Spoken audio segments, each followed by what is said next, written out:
اعوذ باللہ من الشیطان الرجیم بسم اللہ الرحمن الرحیم۔ تو آج میں آپ کو بتاؤں گا ہمہ اقسام کے دانتوں کے درد کا علاج۔ اس مقصد کے لیے باوضو حالت میں پہلے اپنے دائیں ہاتھ پر 7 مرتبہ بسم اللہ شریف پڑھ کر دم کریں اور درد والے رخسار پر اس ہاتھ سے مسح کریں، اور اس کے بعد یہ آیت کریمہ 7 مرتبہ پڑھ کر اس پر دم کریں۔ انشاءاللہ تعالی اس عمل سے دانت کا درد فی الفور دور ہو جائے گا۔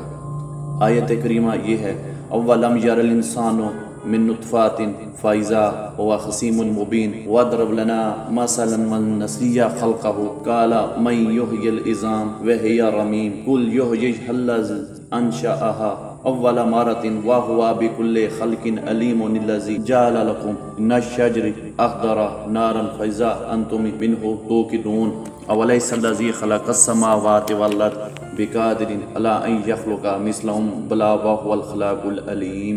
اور اس کے ساتھ ہی تیل کی آیت کریمہ کو کاغذ پر یا کپڑے پر لکھ کر موم جمع کر کے درد والے دانت کے نیچے دبا دیں۔ انشاءاللہ تعالی دانت کا درد پھر کبھی نہیں ہوگا۔ اور اگر کسی کی داڑھ میں درد ہو تو اس کے لیے میں آپ کو یہ وظیفہ بتاتا ہوں۔ باوضو حالت میں کسی کاغذ کے ٹکڑے پر آیت مبارکہ لا یعلمون لکھیں اور اس پر 7 مرتبہ اس لفظ کی کو دم کریں۔ اسے 5 منٹ کے لیے مطلوبہ داڑھوں کے درمیان رکھ کر دبائے رکھیں۔ درد فی الفور انشاءاللہ دور ہو جائے گا۔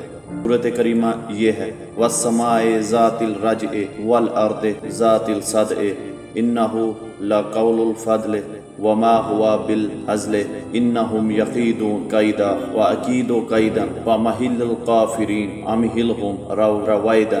اگر آج کی ویڈیو آپ کو اچھی لگی ہو تو لائک کریں، کامنٹس کریں اور کلفٹن ٹی وی کو سبسکرائب کریں۔ اللہ حافظ۔